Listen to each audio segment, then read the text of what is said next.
media and social media dehumanized him.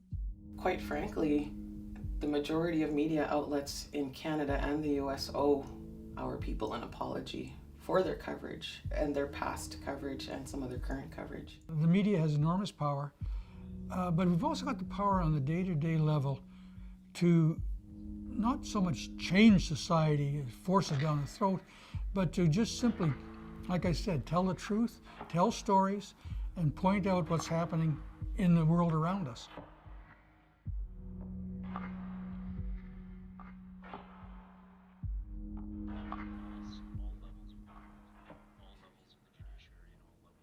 There was a paper called the Saskatchewan Gazette, which was published in North Battleford, or Battleford at the time. And the editor never forgave the Indian people for the siege, so-called siege of Battleford and the looting of the town. And he reminded people for generations, up until his death in the 1920s, he still kept beating the story and beating it and beating it. And he was really anti-Indian. News media, especially the news reporters, played a very important role in the early part of the Americas and Canada by telling propaganda about Indian people. The Indian Wars in the United States, for example, were covered by the news media, and they were one-sided, and they talked about the bloodthirsty savages and so on.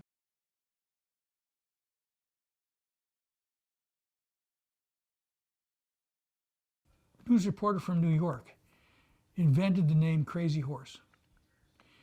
Chief Crazy Horse was really named in the Dakota language because he rode spirited horses. Totally different thing. And this newspaper man thought he'd put some more life into it and call him Crazy Horse. And so that's just one small example of how the news media could direct people's thoughts. So yes, journalists can do enormous good, but over the past, they've done an enormous amount of bad. They've really ruined things for us. And so we've got to go back and correct history as well as make history at the same time. So we have a lot of work to do. The news media can say someone's an alleged thief or an alleged this or that, but in the minds of the public, they just become that. So often the news media will say something like she was a street person or she was alleged to have done this and that, and then it takes the jump. She was a prostitute. And yet you can go to the police records and you will not find she's never been charged with it, never been convicted of it, but yet that's what she was.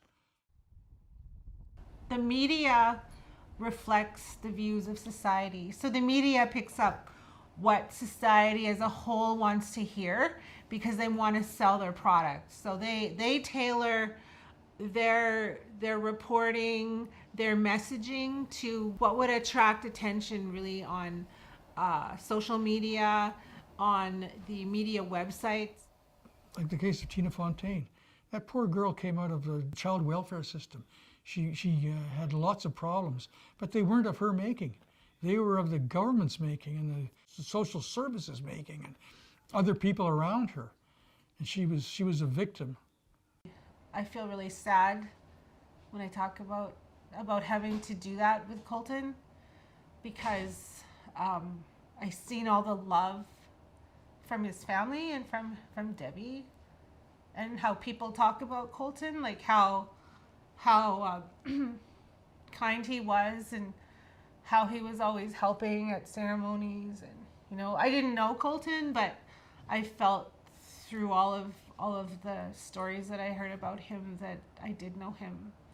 And when we were doing the media following the acquittal, we always had to point out that he was a human being because he was not seen as a human being. Colton Bushy was seen as a drunken, savage Indian who deserved to die. And he was not deserving of his death. He was, a really good son, and he took care of everybody, and he was firekeepers at ceremonies. Everybody had really good things to say about Colton. In the case of Colton Bushy, I think it was people like Eleanor Sunchild and others that had to point out to the news media that he didn't have a criminal record and he wasn't a gang member. That was one of the things rolling around all over the place. He was a gang member. And nobody ever said it, but it was in the minds of the public. I took the role as lawyer for the Bushy family because I knew that side had to be voiced. And I've had a career of, like when I first started being a lawyer, I saw injustices being committed, and I was kind of reluctant to go to the media. I didn't know how to approach the media. I didn't know how to write a press release. But as I continued on in my career, I learned those skills. I also learned that the media is a powerful tool that should be used. The media and social media dehumanized him. And that was the whole like creating two sides. Oh, you know, the white farmer, and then the native person, the drunk native person who's really not even a person, more like an animal, right? I mean, like that there was so much fear that the media played on, like the fear of the Indian. The media created two sides. They created, you know, the white side and the native side. The farmers and the natives, you know, clashing. It wasn't like that. It doesn't have to be like that. And there should have been some good that came out of the trial, you know, some kind of reconciliation, but I haven't seen any. One thing that continues to frustrate me is the continual portrayal of Indigenous people as stereotypes in the media. For example, in the Billadu trial that's going on right now in Edmonton, Alberta, there's a focus on Jake Sanson, his drinking, and what he was drinking, and some text messages that went back and forth from him and his wife. I read that in some of the media, and it mirrors what I seen in the Bushy trial. There was a lot of focus on, was Colton drinking? What were the witnesses in the vehicle drinking? How much had they been drinking?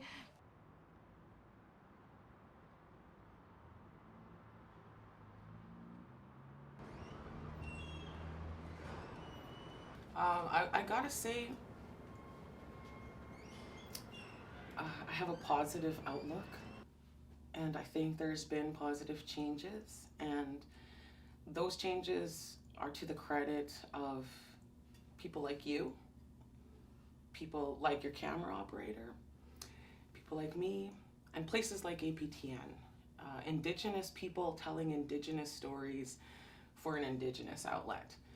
And that's what's changed things. The reporting that APTN did on missing and murdered Indigenous women and girls prompted mainstream media to start covering those stories better, more often, and also seeing more collaborations between Indigenous and non-Indigenous journalists, but on stories that matter too. It has to be on stories that matter, stories that'll change the lives for people who are living in our communities. I would hate to be considered a token Indian. I really would, because we need to have our own people in the newsroom, and to humanize our people as much as possible. I think it's a small thing. You know, you're not really covering the big issues, but by doing that, you're creating an atmosphere where people can tackle these bigger issues and come up with better conclusions than what they have. The mainstream media is very prompt to cover our stories when it's a crisis and when there is trauma involved. So as hopeful and optimistic as I am, I do see where the work needs to be done. Well, I started in newspapers, and I was the only one in rural Manitoba in this one town. So it was a town near the Saskatchewan border called Russell, Manitoba. Worked for the Russell Banner. It was my first newspaper job. I've had been able to work in the industry for so long, and this is the first time I've come up against resistance from my peers, a lot of my Indigenous peers. they feel there's a group that feels very strongly that non-Indigenous reporters shouldn't work at APTN. And that is something I hadn't thought of before. And I had to think about it, and I don't disagree with them, but I'm not sure, I'm not sure how far to take that. Does that mean men shouldn't report on women? And I'm not trying to simplify it, I'm just trying to understand it. Even the camera person is non-Indigenous, so there's 3 of us, white people, representing APTN, and we go and we cover this very Indigenous story. And then we won an award for our coverage. And that night there was a lot of people from APTN were nominated. It was a great night for us. But our story was the only one that won. And there was a lot of upset and resentment that it was boiled down to 3 white people from APTN won an award covering an Indigenous story. And I was just shocked. And yeah, I didn't know what to do about it. They do want to raise the number of Indigenous people who work there. But then when I see who's hired and it's signed off on by our Indigenous bosses, a lot of them are white reporters because they say Indigenous peoples don't apply. The mentoring needs to come from the Indigenous journalists who have been around and have decades of experience, but that mentoring needs to also come from entire newsrooms to help and support every Indigenous journalist or director or person who wants to come up in this industry. APTN is definitely needed. More APTNs are needed if we're going to mend this relationship. It's still very much, I feel, an us and a them. In the 1980s, after we had the first ministers' conferences regarding the Canadian Constitution and Indigenous rights. They all ended in failure. But I recall being in the newsroom behind the conference taking place, and there were all these guys, men and women, from small communities in the north. And they were with radio stations, like NBC and others, but they were all over the place. And they were sending their messages back in their language. And you'd have these people standing there giving a Dene report on what's happening, giving a Cree report, or Inuktitut. And it was a beautiful thing to see. And even these jaded national reporters were impressed. They were kind of sitting there looking around, and this was a world they never knew existed. And in many ways, it's the future. Saskatoon has a 20% Indigenous population and growing. And that number isn't reflected in the newsroom.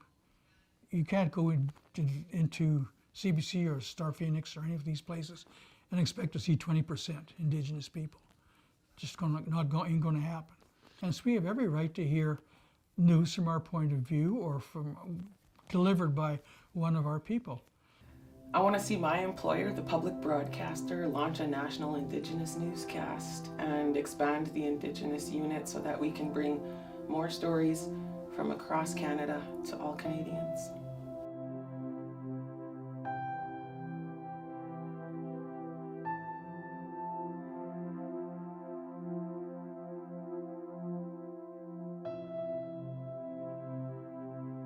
I would love to have it in my mother's language, Anishinaabe.